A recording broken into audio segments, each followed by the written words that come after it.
سيدنا ومولانا ساؤنڈ بڑھائی بابو. محمد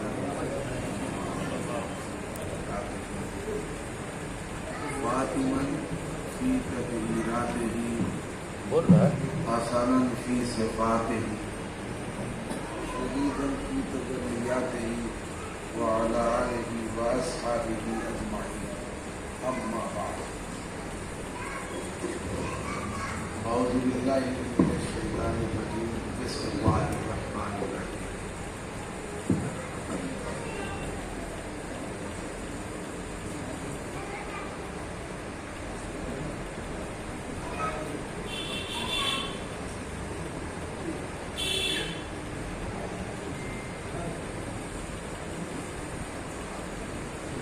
الذين قالوا ربنا الله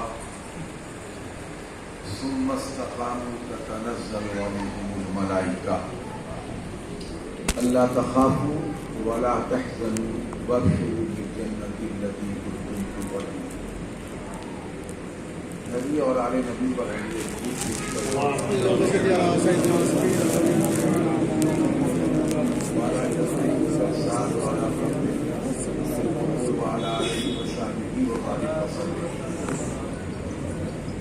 تقریر کا وقت بچا بھی نہیں ہے، اس لیے تقریر کرنا بھی نہیں ہے. ویسے بھی یہ کل کام 11:30 کے اندر ہی یہ پروگرام ختم ہو جائے گا. آج شام بھی یہ پروگرام ہے یہاں سے 4 کلومیٹر سورولا نام کے محلے. انشاءاللہ وہاں خطاب ہوگا. یہاں بس مختصر سی بات ہے.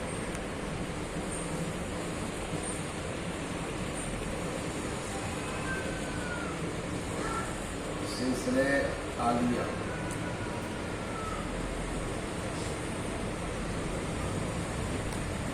فردوسیہ یہ بھارت میں اس کی مرکزی شاخ بیانیہ جو اتر پردیش میں اودھ میں ایودھیا میں، اور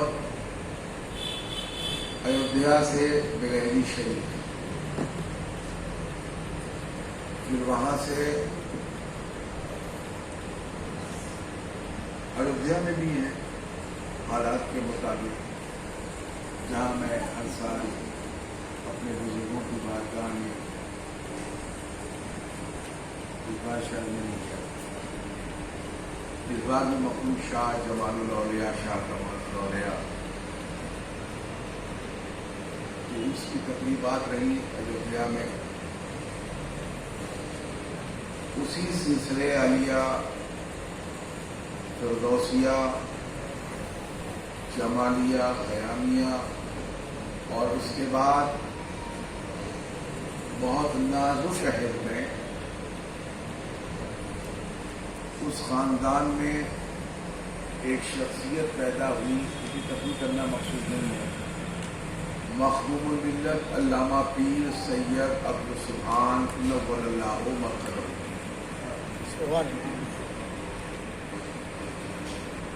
یہ ہمارے دادا اور قطب وقت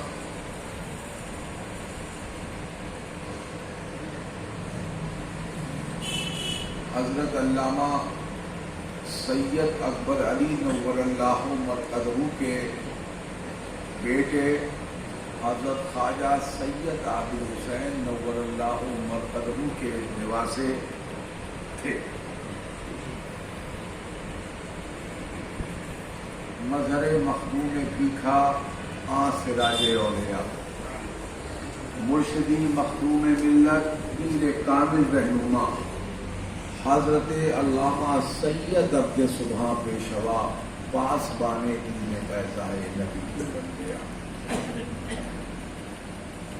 مخدوم الملت کے پرنانا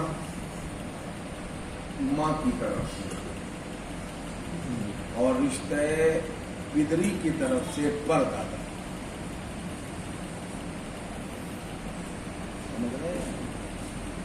رشتہ پدری کی طرف سے پردادا اور رشتہ مادری جو ہے اس میں خواجہ سید عادل حسین رحمت اللہ علیہ جنہیں صوبئی میاں کہا جاتا ہے اور جن کی کرامتیں بے انتہا مشہور ہیں. آپ کے صاحبزادے ہیں اور ان کے بغل میں ایک دانو پور گاؤں ہے چھوٹا سا خاص آپ لوگوں کا. بس میں کوئی واقعہ نہیں بیان کروں گا, صرف اتنا بتا دوں کہ دانو پور میں بیٹھ کر انہوں نے اس زمانے میں مخدوم ملت کی پیدائش کو بلہری شریف میں دیکھا اور بغیر کسی اطلاع کے یہاں سے اپنی بیٹی کے گھر کے لیے پورا سامان بھیجا تھا. آپ نے جنائز نا یہاں سے 10 کلومیٹر وہ تو وقت گزر جاتا ہے, کچھ باتیں یاد رہ جاتی ہیں, کچھ نہیں یاد رہتی. ایک لفظ ہے تصوف میں توکل, استغنا,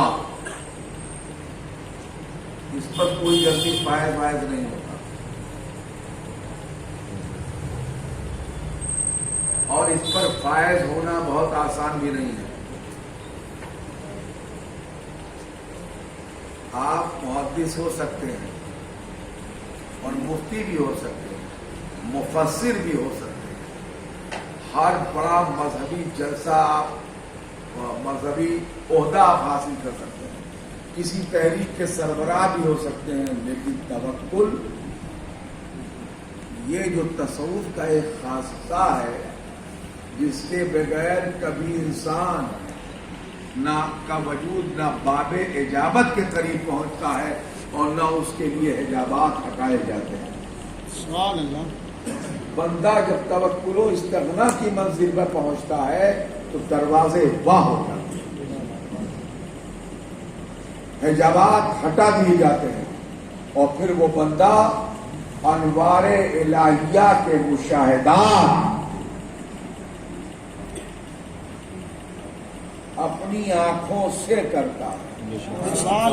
اور سے بولیے جلدی. وہ بندہ انوار الہیہ کے مشاہدات اپنی آنکھ سے کرتا ہے. مثال میں دیکھیں, نبی بھی بندہ, ولی بھی بندہ, اور سے بولیے, اور مولوی بھی بندہ اور ہر آدمی بندہ. لیکن بندہ جو بندہ ہے اس بندے میں فرق ہے.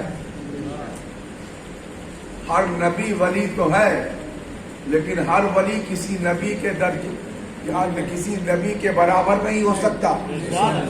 مثال لا رہے ہیں اس لیے کیا بتا رہے ہیں. اور ایسے ہی جو احکامات شرعیہ جاننے والے نہ جاننے والے ان کے برابر نہیں ہو سکتے. سبحان اللہ. زور سے جوڑیے. عامۃ الناس, ان میں جو پرہیزگار ہیں, جو دیندار ہیں, جو متقی ہیں, جو عبادت گزار ہیں, جو حرام سے بچنے والے اور راہ ہدایت پر چلنے والے, ان میں آپ بھی کسی عام کے برابر نہیں ہوتے. بعض کو بعض پر بعض عمل سے فضیلت دی گئی ہے. اب آپ دیکھیے بہت اطمینان سے, ہر شخص کی خواہش ہے کہ اپنے رب کو دیکھے, اور بندہ دیکھتا کب نہیں جب تک اس کے اندر توکل نہیں پیدا. کیا نہیں پیدا ہو؟ توکل. غور سے بولیے. مفتی صاحب بہت کرتے رہیے. اور ایسا شخص جو اپنا وطن چھوڑے اور دین کے لیے اپنا گھر چھوڑے, جیسے ابھی محرم کا مہینہ گزرا ہے, 1,24,000 صحابہ, ان میں سے جس کی بھی اولادیں رہی ہوں, میں ان پر بحث نہیں کرتا. پھر 1,24,000 میں 10 صحابہ جو جنتی ہیں, جنہیں عشرہ مبشرہ کہا جاتا ہے, ان کے بیٹے سبحان اللہ زور سے سبحان اللہ. پھر ان 10 صحابہ کے درمیان 4 صحابی جناب ابو بکر، جناب عمر، جناب عثمان، جناب علی، چاروں خلفائے راشدین. ان میں ذات ابو بکر جس کا احترام اور جس کی محبت ہم پر واجب ہے اور ہم اہل سنت ہیں.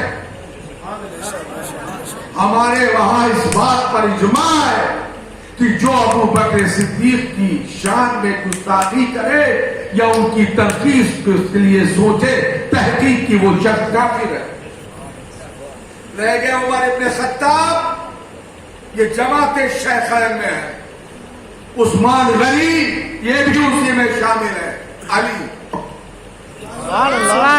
تو سب سے افضل ہے افضل الناس بعد الانبیاء بالتحقیق امیر المومنین سیدنا ابی بکر الصدیق والناطق بالصدق والصواب امیر المومنین عمر بن الخطاب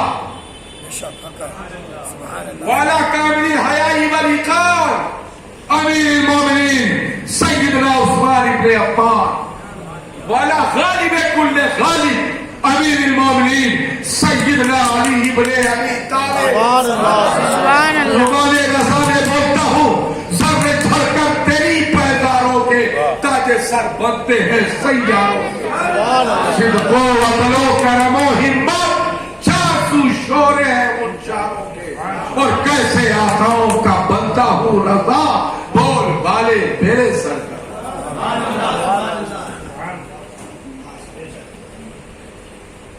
تو یہ سب ہے آئے کہ نہیں؟ زور سے ذریعے سب درجے والے ہیں، بڑے بڑے درجے والے ہیں. اہل سنت کا اجماع ہے کہ ابو بکر سے بڑا درجہ ہی کسی کا نہیں ہے نبی اور رسولوں کے بعد. اجماع امت ہے فضیلت شیخین تک. تو جب اجماع ہے تو اجماع ہے، جب اجماع ہے تو اس میں قیاس کا کوئی دخل ہی نہیں ہے. جہاں اجماع ہے وہاں اجماع ہے. کیا کہہ رہے ہیں علامہ؟ صحیح کہہ رہے ہیں. اجماع ہے تو اجماع ہے. بات سمجھ میں آنے کی نہیں آ رہی؟ اب کوئی بحث نہیں، لیکن پلٹی ہے. کوئی ضروری نہیں. یہ کہہ کر زبان روک لیا. اب آگے بڑھتے ہیں. آپ دیکھیں وطن کا دین کے لیے چھوڑ دینا.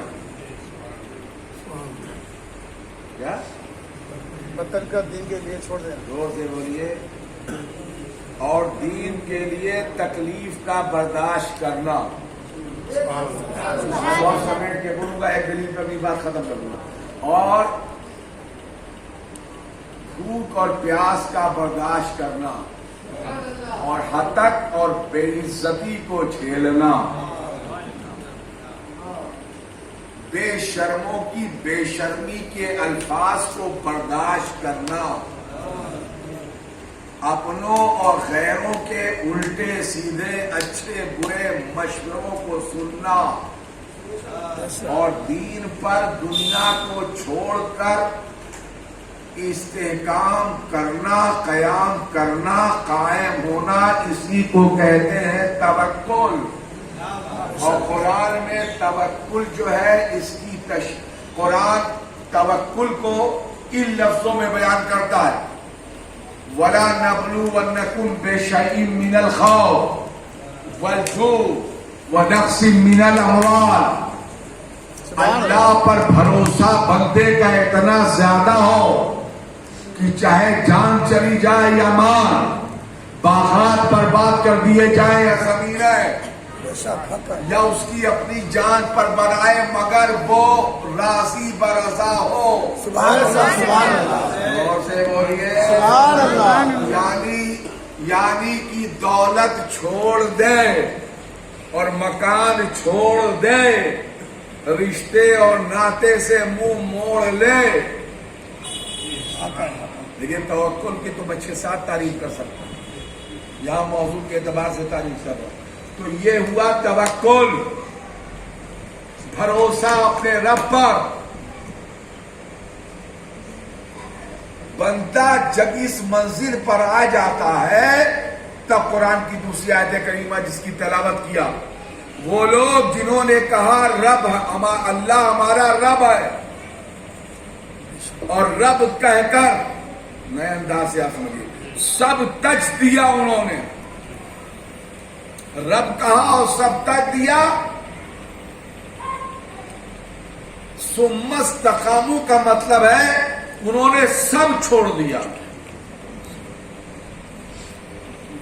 تتنزل علیہم الملائکہ، تو انہیں درجہ ملتا ہے کہ فرشتے ان پر نازل ہوتے ہیں۔ سبحان اللہ سبحان اللہ۔ اب دیکھیں آپ امام پاک کو دیکھ لیجیے، امام حسین کو رضی اللہ تعالیٰ عنہ علیہ الصلاۃ والسلام علی جدہ، ذات بابرکت کو دیکھ لیجیے، امام پاک کو اللہ کے لیے سب چھوڑ دیا۔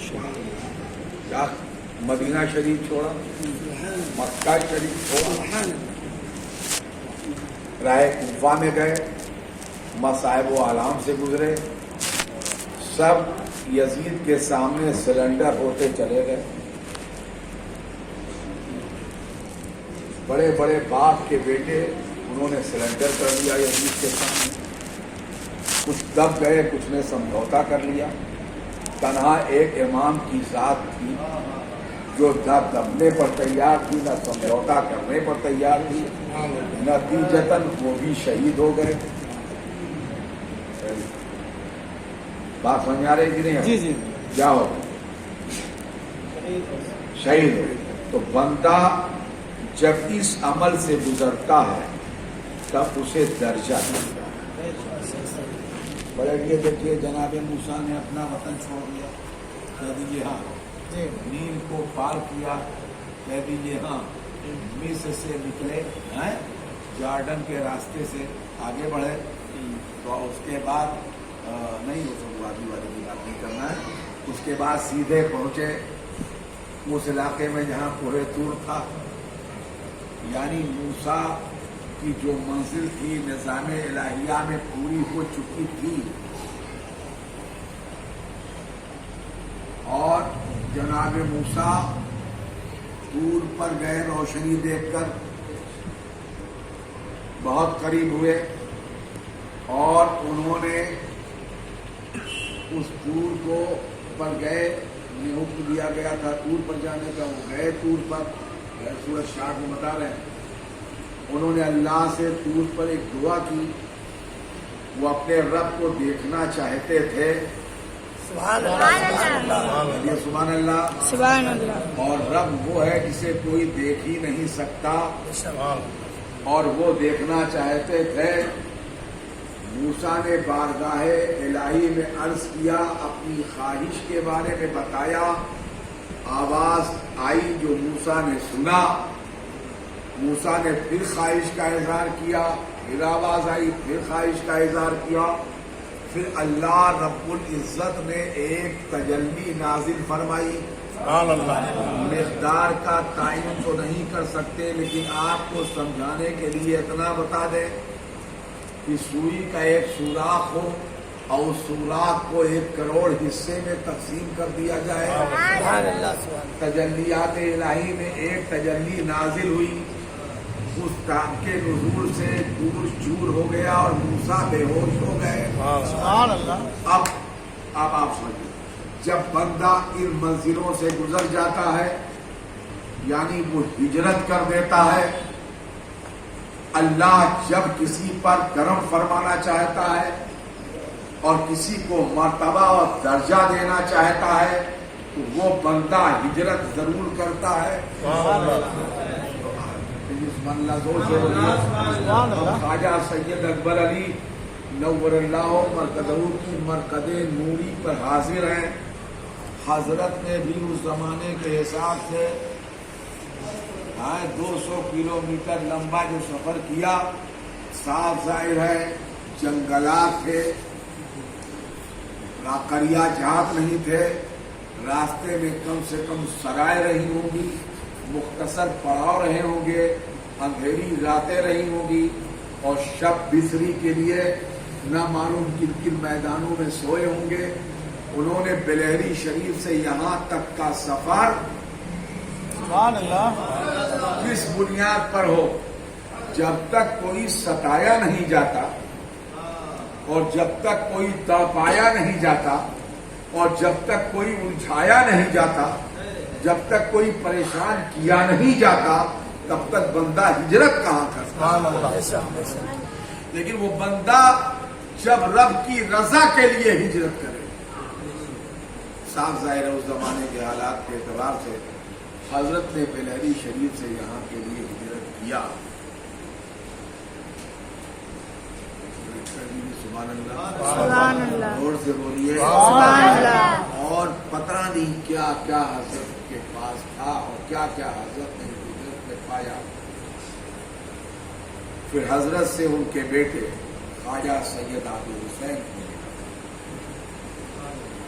خواجہ سید عابد حسین نور اللہ مرقدہ سے یہ سفر مسلسل چلا، اور پھر خواجہ سید